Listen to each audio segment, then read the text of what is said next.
Hey guys, my name's Hannah, and the Bible story you're about to hear, I'm sure you've heard numerous times, but you're going to hear it again because it's one of my favorites. And it comes out of Daniel chapter 3, and it's about King Nebuchadnezzar, Shadrach, Meshach, and Abednego.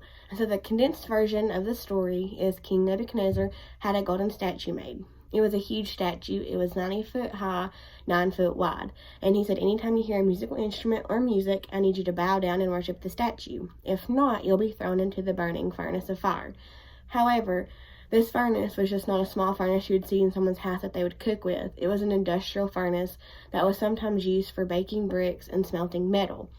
And so there was 3 individuals, Shadrach, Meshach, and Abednego, who refused to bow down to this golden statue. And so the king brought them before him, and he said, when you hear this music, bow down and worship the golden statue. If not, you'll be thrown into the burning fire. And whose God can save you then?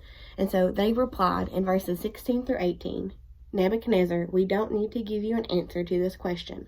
If the God we serve exists, then he can rescue us from the furnace of blazing fire, and he can rescue us from the power of you, the king. But even if he does not rescue us, we want you as king to know that we will not serve your gods or worship the gold statue you set up. So this just infuriated the king even more, and he got his soldiers to turn the furnace up 7 times hotter than what they normally have the setting at.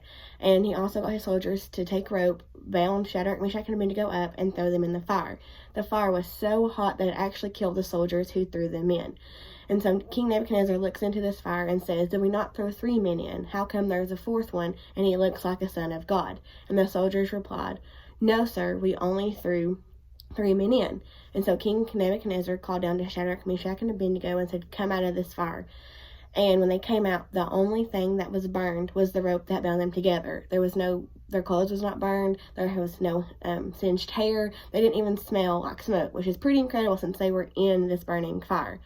And so some points that I would like to take from this is, point number 1 is no matter what we're going through in life, our difficult situations, our trials that we're facing, God will never leave us, forsake us. He's walking beside us each and every step of the way.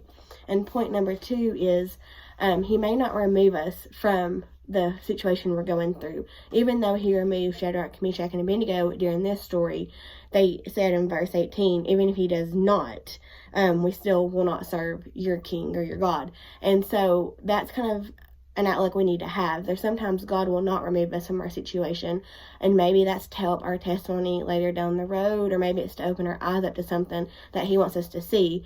We just have to trust his process, because his plans are far greater and better than we can ever imagine. And so kind of the summary of all this is, instead of asking God to remove us from the difficult situation that we're going through, how about we open up our eyes and try to look for God in this difficult situation, because maybe he doesn't want to remove us from this, and we just got to be obedient to him and his plan, because like I said, his plans are far greater and better than we can ever imagine. Have a great day.